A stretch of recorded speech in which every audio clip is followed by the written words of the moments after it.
আজকের একজন গৌর পার্ষদের তিরোভাব তিথি আছে, তার নাম কি দেখনি? হায়, আজকের একটা গৌর পার্ষদের তিরোভাব তিথি আছে না? দেবানন্দ পণ্ডিত, দেবানন্দ পণ্ডিত প্রভুর তিরোভাব তিথি মহোৎসব আজকে। দেখো এইখানে আজকের একাদশীর দিনে এই কীর্তনটি আমাদের করতেই হবে, মাস্ট বি। শুদ্ধ ভকত চরণ রেণু ভজন অনুকূল ভকত সেবা পরম সিদ্ধি প্রেম লতিকার মূল। কিভাবে আজকে তার জীবন কাহিনী আমরা একটু আস্বাদন করব, এই কথার মাধ্যমে আমরা আস্বাদন করব। দেখো কি বলছে দেবানন্দ পণ্ডিত। তিনি নবদ্বীপের বুকে তিনি ভাগবত বক্তা হিসাবে তার প্রচুর নাম ছিল, খুব নামডাক ছিল দেবানন্দ পণ্ডিতের ভাগবত বক্তা হিসেবে, এবং তার সেখানে অনেক শিষ্যও ছিল। প্রতিনিয়ত তিনি ভাগবত পাঠ করতেন বহু শিষ্য সামন্ত নিয়ে। এখন একদিন শ্রীবাস পণ্ডিত কি করলেন, সেই ভাগবত কথা শ্রবণ করতে গেলেন। যখন তার বাড়ির মধ্যে প্রবেশ করে ভাগবত কথা শ্রবণ করবার জন্য বসলেন, শ্রীবাস পণ্ডিত তো বিশুদ্ধ, তার সমস্ত ইন্দ্রিয় শুদ্ধ, তার সারা শরীরটা চিন্ময় শরীর। যৎক্ষণাৎ দেবানন্দ পণ্ডিত শুদ্ধ ভাগবত শ্লোকের উচ্চারণ করলেন, সেই ভাগবত শ্লোক যখন উচ্চারণ করেছেন, তৎক্ষণাৎ ওই শ্রীবাস পণ্ডিতের বিকার লাভ হয়ে গেল। প্রেমে তিনি আচার পাচার খেতে লাগলেন, এবং তার অষ্টসাত্ত্বিক বিকারে তিনি কাঁদতে লাগলেন, হাসতে লাগলেন, গড়াগড়ি দিতে লাগলেন। সেই সময় দেবানন্দ পণ্ডিতের কাছে তাঁর শিষ্যরা যে ভাগবত শ্রবণ করছিলেন, তারা মনে করলেন এ লোকটা পাগল, এ লোকটা পাগল, এ আমাদের ভাগবত শ্রবণের বিঘ্ন করছে। তখন তারা কি করলো, বলে একে ধরে বের করে দেওয়া উচিত বলে সেই শিষ্যগণ ধরে হাতে পায়ে ধরে চ্যাংদোলা করে নিয়ে আর সেই বাড়ির বাইরে বের করে দিল। শ্রীবাস পণ্ডিত মনে খুব দুঃখ পেলেন, প্রচুর দুঃখ পেলেন, এবং সেই দুঃখটা পাওয়া কিন্তু ভিতরে তার অন্তরে স্রোত বইছে, ওই শ্লোকটির যে প্রেমের যে স্রোতটা তার ভিতরে চলছে। তখন পরমেশ্বর ভগবান আবির্ভূত হয়ে তার হৃদয়ে সেই প্রেম আস্বাদন করার, এবং তিনি ক্রমান্বয়ে গৃহে তিনি ফিরে আসলেন। এই যে ঘটনাটা এখন এতক্ষণ আমরা শুনলাম, এই ঘটনাটি ঘটেছে মহাপ্রভুর আবির্ভাবের পূর্বের ঘটনা। ভালো করে ধ্যান দেবেন কথাটির মধ্যে। এই যে শ্রীবাস পণ্ডিতের চরণে অপরাধ হয়ে গেল, বৈষ্ণব চরণে অপরাধ হয়ে গেল। কে অপরাধ করলেন? অপরাধটা কে করলেন? দেবানন্দ পণ্ডিত চোখে দেখলেন, কিন্তু কোনো প্রতিবাদ করেননি। যেমন অজ্ঞমতি গুরু আর তেমন পাপমতি শিষ্য, বুঝলেন কিনা? প্রতিবাদ করলো না। এই বৈষ্ণব চরণে অপরাধ হয়ে গেল, তখনও কিন্তু মহাপ্রভু এখনো সচিগয়ের আসেন নাই। এটা মহাপ্রভুর আবির্ভাবের পূর্বের ঘটনা। এখন এর বেশ কিছুদিন পর মহাপ্রভু আবির্ভূত হলেন। তিনি কি করলেন?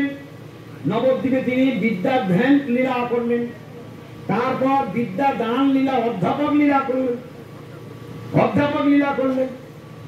প্রথমে তিনি শিখলেন, সেই লীলা করলেন বাল্যকালে, আর যখন তিনি কৈশোরকাল তখন তিনি কি করলেন? অধ্যাপক টোল খুলে তিনি অধ্যাপক লীলা করলেন। এইরকম করতে করতে করতে করতে কোন এক সময় সার্বভৌমাচার্যের বাড়ি কোথায় গো? সার্বভৌমাচার্যের বাড়ি কোন দ্বীপের মধ্যে পড়ে? কে বলতে পারবে গো? হ্যাঁ, আচ্ছা, আমি দ্বীপের কথা জিজ্ঞাসা করেছি, কোন দ্বীপটা, কোন দ্বীপের মধ্যে সার্বভৌমাচার্যের বাড়ি? হ্যাঁ, জন্মদ্বীপ। হ্যাঁ, জন্মদ্বীপে বিদ্যানগর জামনগর নাম, সার্বভৌম গৃহে গৌর হরির বিশ্রাম। তাহলে সার্বভৌমাচার্যের বাড়ি কোথায় ছিল? কিন্তু তিনি থাকতেন কোথায়? তিনি থাকতেন পুরীধামে, কিন্তু তার জন্মস্থান হচ্ছে নবদ্বীপের জন্মদ্বীপে। বুঝতে পেরেছ? হ্যাঁ, ওই বিদ্যানগরে। তো ওইখানে সারমহচ্চার্যের পিতার নাম কি? সারমহচ্চার্যের বাপের নাম কি গো? হরি বল।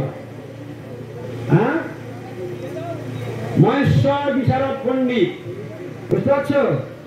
মহেশ্বর পণ্ডিত, মনে রাখবে নামটা। এখন কোন এক সময় মহাপ্রভু লীলাচ্ছলে তিনি ওই বিদ্যানগর গ্রামে ওখানে আসলেন, আর ওখানেই ছিল ওই দেবানন্দ পণ্ডিতের গৃহ। মনে রাখবে কথাগুলো। দেবানন্দ পণ্ডিতের গৃহ। মহাপ্রভু যখন তার বাড়ির পাশ দিয়ে যাচ্ছিলেন, তখন দেবানন্দ পণ্ডিত বাড়ির মধ্যে তার শিষ্যবর্গ নিয়ে ভাগবত কথা বলছিলেন। ভাগবত কথা বলছিলেন, খুব মনোযোগ দিয়ে শুনবেন, এর মধ্যে অনেক কিছু শিক্ষা রয়েছে। আজকে তার তিরোভাব। দেবানন্দ পণ্ডিত সেই সময় ভাগবত পাঠ করছিলেন।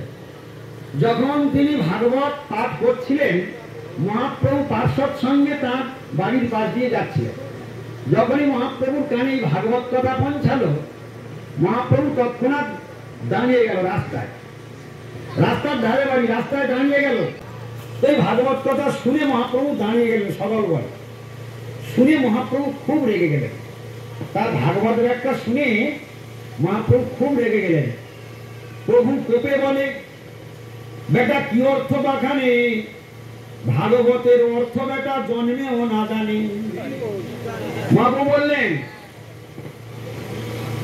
কি কি? প্রভু কোপে বলে, বেটা কি অর্থ বাখানে, ভাগবতের অর্থ বেটা জন্মেও না জানি। হ্যাঁ, ভাগবতী অচিন্ত ঈশ্বর বুদ্ধি যার, সে জানে ভাগবত ভক্তি সার। কে জানে? ভাগবতী অচিন্ত ঈশ্বর বুদ্ধি যার, সে জানে ভাগবত অর্থ ভক্তি সার। এটা কার মুখের ভাষা? মহাপ্রভুর মুখের ভাষা। এইসব কথাগুলো আমরা অনেক সময় না, আমাকে এগুলো বলা হয়, কিন্তু আপনারা গুরুত্ব দেন না। ভাগবত এই শব্দটার মানেটা কি? ভাগবতে অচিন্ত ঈশ্বর বুদ্ধি যা। এই কথাটা মানে কি? ভাগবতে অচিন্ত ঈশ্বর বুদ্ধি যা, সে জানে ভাগবত অর্থ শাস্ত্র সার। এই কথাটার মানে কে বুঝতে পেরেছো? হাত তোলা দেখি, বলতে হবে না, হাত তুলতে হবে। কে বুঝতে পেরেছে এই কথাটার মানেটা? ভাগবতে অচিন্ত ঈশ্বর বুদ্ধি যা, সে জানে ভাগবত অর্থ শাস্ত্র সার। মহাপ্রভুর ভাষা তো। শুধু একমাত্র হাত তুলেছে আমাদের বুদ্ধ। কি বলো দেখি? ভগবান মানে ভগবান, আর ভগবান মানে ভাগবত। আচ্ছা, উনি একটা বলেছেন, ভাগবত মানে ভগবান, ভগবান মানে ভাগবত। মহাপ্রভুর অন্তরের ভাষায় বলি, স্বয়ং ভগবান শিক্ষা দিলেন। শ্রীমদ্ ভাগবত গ্রন্থ স্বয়ং ভগবান শ্রীকৃষ্ণ এবং তার ভক্ত, এই তিনের মধ্যে যার ভেদ দর্শন আছে, তার বিনাশ হতে বেশি সময় লাগবে না। কথাটা বুঝতে পেরেছেন? তাহলে শ্রীমদ্ ভাগবতমটা কিভাবে দেখতে হবে? ভাগবতে অচিন্ত ঈশ্বর বুদ্ধি যা। তাহলে শ্রীমদ্ ভাগবত গ্রন্থ নয়, এটা স্বয়ং শ্রীকৃষ্ণ। তিনি শব্দ ব্রহ্ম রূপ ধারণ করে, ভাগবত মূর্তি ধারণ করে তিনি জগতে আবির্ভূত হয়েছেন। জয় জয় শব্দ ব্রহ্ম অবতার শ্রীমদ্ ভাগবতম কি? শব্দ ব্রহ্ম রূপী শ্রীমদ্ ভাগবতম কি? তাই ভাগবত গ্রন্থটা আর 5টা গ্রন্থের মতো না, ভাগবতকে অন্যভাবে দর্শন করতে হবে। তাই তিনি বললেন, ভাগবতে অচিন্ত ঈশ্বর বুদ্ধি যার, সে জানে ভাগবত অর্থ শাস্ত্র সার। এই হল শ্রীমদ্ ভাগবতম। তো সেই জন্য সেই ভাগবত কথা শ্রবণ করে মহাপ্রভু খুব রেগে গেলেন। বাড়ির মধ্যে ঢুকতে যাচ্ছে, বুঝলেন? তেরে মেরে বাড়ির মধ্যে ঢুকতে যাচ্ছে। কে ঢুকতে যাচ্ছে? মহাপ্রভু ঢুকতে যাচ্ছে। ওর ভাগবত পাঠ সারা জীবনের মতো ঘুচিয়ে দেবে। বুঝতে পেরেছ? মহাপ্রভু সঙ্গে সঙ্গে পার্শ্বদগণ তাড়াতাড়ি করে মহাপ্রভুকে পাঁজা মেরে ধরেছে। না প্রভু, না প্রভু, আপনি যাবেন না, প্রভু আপনি যাবেন না। আর যা পারে করুক, আপনার যেতে হবে না প্রভু, চল আমরা চাই। আমরা মহাপ্রভুর ভক্তগণ মহাপ্রভুকে পাঁজা মেরে ধরে নিয়ে চলে গেল। এই ঘটনার বেশ কিছুদিন পর এই ঘটনার বেশ কিছুদিন পর মহাপ্রভু সন্ন্যাস গ্রহণ করে পুরীধামে চলে গেলেন। যখন মহাপ্রভু সন্ন্যাস গ্রহণ করলেন, ঠিক সেই সময় সারা নবদ্বীপবাসী, খুব মূল্যবান কথা, গায়ে রংশি উঠল, সারা নবদ্বীপবাসী একজনও ব্যক্তি ছিল না যার চোখে জল পড়ে। যারা নিন্দুক, যারা প্রাসঙ্গিক, যারা বিরোধিতা করেছে, যারা মহাপ্রভুকে গালি দিয়েছে, যারা ভগবানের চরণে মুহুর্মুহু অপরাধ করেছে, কটু বাক্য প্রয়োগ করেছে, তারাও পর্যন্ত চোখে জল ফেলেছে। কিভাবে? এখন দেবানন্দ পণ্ডিত তিনিও কোনদিন মহাপ্রভু, এই যে মহাপ্রভু যখন দাঁড়িয়ে এইসব কথাগুলো রাজঘরে বলেছিলেন, মহাপ্রভুর এই কথাগুলি দেবানন্দ পণ্ডিত কানে শুনেও ছিলেন। খুব মনোযোগ দেবেন, এই কথাগুলো দেবানন্দ পণ্ডিত সব শুনেছে, কিন্তু তবুও প্রতিবাদও করেনি আর গায়েও মাথে। ভালো করে শুনে যাবেন, কিন্তু বারবার বলছি ভালো করে শুনে যাবেন। প্রতিবাদও করেনি, ঠিক যেমন শ্রীবাস পণ্ডিতকে যখন বের করে দিয়েছিল কোনো কথা বলেনি, শিষ্যদের প্রতিবাদ করেনি। আর এখানে মহাপ্রভু যখন বাইরে ভাগবত রাস্তায় দাঁড়িয়ে শুনি ক্রোধভাবে কথাগুলি বললেন, তখনও তিনি শুনলেন, কিন্তু তখনও কোনো প্রতিবাদ করেনি। যেমন ছিল তেমনই ভাগবত পাঠ চালিয়ে যাচ্ছে। এইরকম ভাবে মহাপ্রভু সন্ন্যাস গ্রহণের পর একদিন দেবানন্দ পণ্ডিতের মনে নির্বেদে, হায় হায়, এমন মহাপুরুষের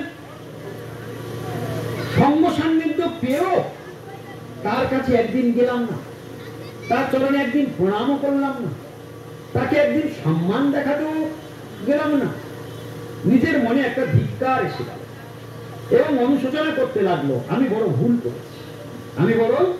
ভুল করেছি। আমরা ঠিক এই কাজগুলোই করি, দাঁত থাকতে দাঁতের মর্যাদা দিই না। হরিভজন করার জন্য এখন সকলের শক্তি আছে, এখন হরিভজন করে না। শেষ বয়সে গিয়ে যখন চোখে ছানি পড়ে, দাঁত নড়নড় করে, চামড়া লোল হয়ে যায়, চুল পেকে যায়, হ্যাঁ, সমস্ত রকম বার্ধক্য এখন পঞ্চরোগে হতো, সেই সময় আর হরিভজনের কোনো শক্তি থাকে না। সেই সময় যখন হরিভজনের কথা মনে পড়ে, তখন কি আর হরিভজন করা সম্ভব? দাঁত থাকতে দাঁতের মর্যাদা জানে না। দেবানন্দ পণ্ডিত যখন কাছে ছিল মহাপ্রভু, তখন একবার যায়নি, একবারও তাকে সম্মান করেনি, একবারও তাকে প্রণাম করেনি। যখন চলে গেল, আমাদের সংসারে এই ঘটনাগুলি হয়, আপনারা খেয়াল করবেন, দেখবেন কোন সংসারে প্রচুর শাশুড়ি জ্বালাচ্ছে বৌমাকে, কোন বৌমা শাশুড়িকে খুব জ্বালাচ্ছে, এইরকম ভাবে সংসারে একে অপরের উপর অত্যাচার করছে, জ্বালাচ্ছে। কিন্তু যখন সে সরে যায়, তখন তার নির্বেদ আসে, তখন বুঝতে পারে তার অভাবটা কি। আমরা এই অভাবটা কাছে থাকতে বুঝতে পারি না, যখন চলে যায় তখন আমরা তার অভাবটা অনুভব করি। ও লোকটা এই করতো, ওই করতো, তাই করতো, ঠিক কিনা? এইরকম সংসারের চেহারা এরকম আমার চোখের সামনে কত দেখা। আমি তো প্রচুর ফ্যামিলিতে যাই, কত কাহিনী যে আমার কানে আসছে তার পুর নেই। তো এরকম তার হারিয়ে দিয়ে এবার কান্নাকাটি করি, কিন্তু সহজে সে আর ফিরে আসবে না। এই জিনিসগুলো আমাদের বুঝতে হবে। তাহলে আজকে দেবানন্দ পণ্ডিত আফসোস করছে কিনা? দেবানন্দ পণ্ডিত আফসোস করছে। বলুন, এর সঙ্গে আমাদের হরিভজনের যে উদাহরণটা, হরিভজন করবো বলে ফেলে রাখে, কিন্তু যখন বয়স শেষ হয়ে যায় তখন কি হরিভজন করার আর সুযোগ আছে? হ্যাঁ, সংসারে একে অপরের উপর যে অত্যাচার করে, তার সে সারাদিন গরুর মতো খাচ্ছে, তখন তার পিছনে অত্যাচার করছে। এরকম সংসারে আছে না? তোমার সংসারে দেখো না এরকম নাটক যাত্রা নভেল থিয়েটার তোমরা দেখো না, যে সব থেকে ভালো তার উপরে বেশি অত্যাচার করছে না? তো এইরকম ভাবে সেই যখন চলে যায়, তখন তার অভাবটা বুঝতে পারে। তো এই জন্য দেবানন্দ পণ্ডিতের আফসোস এইখানে। রাবণ স্বর্গে সিঁড়ি দেবদেব বলে ফেলে রেখেছিল, কিন্তু সে তার আর দেওয়া হয়নি, সে মৃত্যুসজ্জায় তাকে আফসোস করতে হয়েছে। তাই সুযোগে কি করা উচিত? সুযোগের সদ্ব্যবহার। দেবানন্দ পণ্ডিত সেই সুযোগের সদ্ব্যবহারটা করেনি। এরপর কি হলো? এর বেশ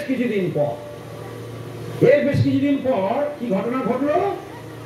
একদিন কুলিয়ার চড়ে ওখানে এক ভক্তের বাড়িতে বক্রেশ্বর পণ্ডিত নৃত্য করবেন। বক্রেশ্বর পণ্ডিত মহাপ্রভুর প্রিয় পার্শ্বদ, বক্রেশ্বর প্রভু এত নৃত্য করতে পারতেন। আচ্ছা, তোমরা কতক্ষণ নাচতে পারো? কীর্তন হলে কতক্ষণ নাচতে পারো? একটা কীর্তন হলো, নাচলে দুটো কীর্তন হলে নাচলো, তিনটে কীর্তনের পরে দেখবে যে আর লাভালাভি সব বন্ধ হয়ে গেছে। প্রথমে যে লাভ মারছিল, দ্বিতীয় কীর্তনে লাভ হাত কমে গেছে, তৃতীয় কীর্তনে চুপসে গেছে, আর চতুর্থ কীর্তন হলে এরকম শুধু গাটা দলাবে আর এর মেনে। নিত্য কীর্তনে প্রচুর পরিশ্রম আছে, এই জন্য কীর্তনিয়ার পরিশ্রম জানে গোড়া রায়। মহাপ্রভু জানি যে নিত্য কীর্তনে প্রচুর পরিশ্রম হয়, প্রচুর পরিশ্রম হয় নিত্য কীর্তন। এখন বক্রেশ্বর পণ্ডিত কিরকম নৃত্য করতেন দেখুন, কিরকম পার্শ্বদ দেখুন। এইসব কথাগুলো শুনলেই তোমাদের সব এখানে বসে বসেই পাপ চলে যাবে, তোমাদের আর তীর্থ ভ্রমণ করতে যেতে হবে, এখানেই সব পাপ বলতে হয়ে যাবে। এখন কি প্রসঙ্গে এখানে ঢুকেছিলাম? বক্রেশ্বর প্রভু নৃত্য করবেন। কোথায় নৃত্য করবেন? কুলিয়ার চরে। ওখানে বলতে গিয়ে তবে এখানে এসেছি। নৃত্যটা কোথায় হবে? কোন এক ভক্তের গৃহে। তাহলে বক্রেশ্বর প্রভুর নৃত্য কোথায় হবে? বক্রেশ্বর প্রভু কতক্ষণ নৃত্য করতেন? 72 ঘন্টা এট এ টাইম। 72 ঘন্টা মানে কপ্রহর খাওয়া নেই, না নেই, ঘুম নেই, ক্লান্তি নেই, এট এ টাইম 72 ঘন্টা নৃত্য করতেন। জয় জয় বক্রেশ্বর পণ্ডিত প্রভুজি কি, জয় জয় বক্রেশ্বর প্রভু কি, জয় জয় বক্রেশ্বর প্রভু কি। মহাপ্রভুর এইরকম পার্শ্বদ ছিলেন বক্রেশ্বর পণ্ডিত। এসব কথা ভুলে গেলে চলবে? সেই বক্রেশ্বর পণ্ডিত প্রভুর নৃত্য হবে, এ কথা যখন কেউ শোনে তখন সেই বক্রেশ্বর পণ্ডিত প্রভুর নৃত্য যে দর্শন করবে তার সংসার বন্ধন শেষ। ভালো করে বুঝে নেবেন, বক্রেশ্বর প্রভুর নৃত্য যে দর্শন করবে তার সংসার বন্ধন শেষ হয়ে যাবে, সে মহাপ্রভুর কৃপা পাবে। ঠিক যেমন ভাগবত মহাভাগবত গণের দর্শন যদি কারোর হয়, যেমন নারদমণির দর্শন যদি কারোর হয়, তার ভগবত প্রাপ্তি পাক্কা নিশ্চিত, সে ভগবানের কাছে ফিরে যাবেই, এতে কোনো সন্দেহ নেই। আর এইখানেও বক্রেশ্বর পণ্ডিত প্রভুর নৃত্য যে দর্শন করবে তার সংসার বন্ধন ছিন্ন হবেই হবে, সে মহাপ্রভুর কৃপা লাভ করবেই। এখন এই কথা শ্রবণ করে ওই দেবানন্দ পণ্ডিত তখন তিনি চিন্তা করলেন যে ঠিক আছে, তাহলে মহাপ্রভু তো দর্শন করতে পারিনি, আমার তো দুর্ভাগ্য। তো যাই হোক, এখন মহাপ্রভুর পরম প্রিয়তম জন হচ্ছে এই বক্রেশ্বর পণ্ডিত, তার নৃত্যটা একটু দর্শন করে আসি। এখন নৃত্যটা ওই সন্ধ্যের কাছাকাছি থেকে শুরু হয়েছে। ধীরে ধীরে বক্রেশ্বর পণ্ডিত কাছে যখন নৃত্যের কাছে যখন তিনি গেলেন দেবানন্দ পণ্ডিত, সেইখানে দেখছেন যে যত সন্ধ্যা হচ্ছে তত ধীরে ধীরে ভিড় বাড়ছে, যত রাত হচ্ছে ধীরে ধীরে ভিড় বাড়ছে। এত ভিড় হচ্ছে যে বক্রেশ্বর পণ্ডিত প্রভুর নৃত্য ডিস্টার্ব হয়ে যাচ্ছে। তখন এই কি করেছিলেন, ওই দেবানন্দ পণ্ডিত যেমন স্বাস্থ্য তেমন লম্বা তেমন চেহারা ছিল, দীর্ঘকায় ছিল, তখন হাতে একটা বেদ নিয়ে আর ওই সকলে মোটসলা শরীরটা একদম বেঁধে ঠেলে দিলেই একদম গদর গদর করে সব ঠেলে চলে যাবে। বুঝতে পারছেন? যেরকম চেহারা সেরকম শরীর। আমাদের মধুসূদন মানুষ মাঝে মাঝে এরকম ডান্ডা দিয়ে এরকম ঠেলে দেয়, দেখো না, নিত্য জায়গা ফাঁকা করে, তোমার দেখো নি? তো এইরকম ভাবে এখন দেবানন্দ পণ্ডিত গড় গড় গড় গড় করে ঠেলে একদম বড় জায়গা করে দিল। কার নৃত্যের জন্য? কার নৃত্যের জন্য? ভক্ত নৃত্য করবে, ভক্তের সেবা করলো, ভক্তের নৃত্যের জায়গাটা বড় করে দিল। ভালো করে দেখবেন, প্রত্যেকটা পদে পদে সিদ্ধান্ত শিখবেন। শুধু গল্প শোনবার জন্য না, আমরা কেন গল্প শুনতে আসিনি। আমরা এই সিদ্ধান্তগুলো শিখে আমাদের জীবনে আচরণ করবার জন্য আমরা এখানে এসেছি। আমরা লীলা আজকে আস্বাদন করছি, দেবানন্দ পণ্ডিত প্রভুর তিরোভাব প্রীতিতে তাঁর কথা আমরা শ্রবণ করবার চেষ্টা করছি। তার কৃপাতে যদি কত স্ফূর্তি হয় তাহলে আমরা কিছু শিখতে পারবো। সিদ্ধান্ত, আমাদের সিদ্ধান্ত শেখার দরকার। আমরা গল্প শুনতে আসিনি, গল্প আমাদের জীবনে বাঁচাবে না, বাঁচাবে আমাদের সিদ্ধান্ত। এখন এই লীলার মধ্যে আমরা যেখান থেকে শ্রবণ শুরু করেছি সেখান থেকে কিন্তু অনেকগুলো সিদ্ধান্তের মধ্যে রয়েছে। পরপর বলে যাচ্ছি, পরে প্রশ্ন আসলে দেখবেন কিরকম হবে। এখন তিনি জায়গা ফাঁকা করছেন, যত ভিড় বাড়ছে তখন উনি আরো সচেতন হয়ে যাচ্ছেন। যত ভিড় বাড়ছে উনি মানে দেবানন্দ পণ্ডিত সিরিয়াস হয়ে যাচ্ছে। এই করতে করতে ভিড় যখন বেশ সুন্দর নৃত্য চলছে, আর প্রেমের তিনি কলা গাছের মতো আছাড় খেয়ে আর সপাটে মাটির উপর পড়ে যাচ্ছেন বক্রেশ্বর পণ্ডিত। আর যখনই বক্রেশ্বর পণ্ডিত পড়ে যাচ্ছেন সঙ্গে সঙ্গে দেবানন্দ পণ্ডিত হাতের বেদটা রেখে দিয়ে, দীর্ঘ শরীর তো, তাড়াতাড়ি করে এরকম করে করে মাটি থেকে তুলে নিয়ে নিজের কোলে নিয়ে আর গায়ে অঙ্গের ধুলা টুলা ঝেড়ে দিচ্ছে, ঘাম টামগুলো মুছে দিচ্ছে। আবার যখন বাদ্যগান ফিরছে, হুঙ্কার দিয়ে যখন নৃত্য আরম্ভ করছে, তখন উনি বেদ নিয়ে আবার সেইগুলো সেই জনসাধারণকে সামলাচ্ছে। এইরকম করতে করতে করতে করতে সারা রাত এইভাবে নৃত্য চলতে লাগলো এবং একইভাবে এই বক্রেশ্বর পণ্ডিতের এই নৃত্যের সেবা করলো এই দেবানন্দ পণ্ডিত। এ পর্যন্ত হয়ে গেল। এর ঠিক কিছুদিন পর, এর বেশ কিছুদিন পর মহাপ্রভু নবদ্বীপ ধামে ফিরে আসছেন। সন্ন্যাস গ্রহণের পর এই নবদ্বীপের বুকে প্রথম আসছেন। এই কথা সারা নবদ্বীপে ছড়িয়ে গেল যে সন্ন্যাস গ্রহণের পর শ্রী চৈতন্য মহাপ্রভু, শ্রী চৈতন্যদেব নবদ্বীপে পুনঃ প্রত্যাবর্তন করছেন। সেখানে তিনি আসছেন কয়েকদিনের জন্য, কয়েকদিনের জন্য তিনি আসছেন। এই কথা যখন কানে কানে চলে গেল, সেই সময় সমস্ত ভক্তগণ মানে নবদ্বীপবাসীগণ কাতারে কাতারে চলতে লাগলেন। কিরকম বর্ণনা করছেন ভালো করে শুনুন মন দিয়ে। বৃন্দাবন দাস ঠাকুর সেখানে বর্ণনা দিচ্ছেন যে রাস্তাঘাট আর রাস্তাঘাট নয়, যে কোনো শস্যভেদ জঙ্গল, যা দুর্গম জঙ্গল, সব রাস্তা হয়ে গেছে। গঙ্গা নদীতে নৌকায় নৌকাতে ছয়লা হয়ে গেছে, তাতেও জায়গা হচ্ছে না। নৌকা উল্টে ডুবে যাচ্ছে, কিন্তু কেউ প্রাণে মরছে না। সাধরে মহাপ্রভু কৃপা তা হয়ে যাচ্ছে। একজনের মরার খবরই, নৌকা উল্টে যাচ্ছে। এত লোক এক নৌকায় যদি 50 জন হয়, সেখানে যদি 100 জন খেলে, তাহলে নৌকা কি থাকবে? কোনো কোনো নৌকা উল্টে যাচ্ছে, কিন্তু তবুও তারা সাধরে পার হয়ে যাচ্ছে। তাদের জ্ঞান নেই যে আমাদের নৌকা উল্টে যাচ্ছে। ওকে আনন্দ নেয়, আমি মহাপ্রভু দর্শন পাবো তো। ভগবানের কিরকম আকর্ষণ দেখুন, ভগবান কি করে আকর্ষণ করছেন। আর শত শত কলা গাছ কেটে মান্দাস করে সেই মান্দাস নিয়ে নিজের মতন পার হচ্ছে। নৌকাতে জায়গা নেই, নৌকা চড়তে পারছে না, সাঁতরে পার হচ্ছে। কলার মান্দাসে করে পার হচ্ছে, নৌকায় পার হচ্ছে। নৌকা ডুবে গেলেও সাঁতরে পার হয়ে চলে যাচ্ছে।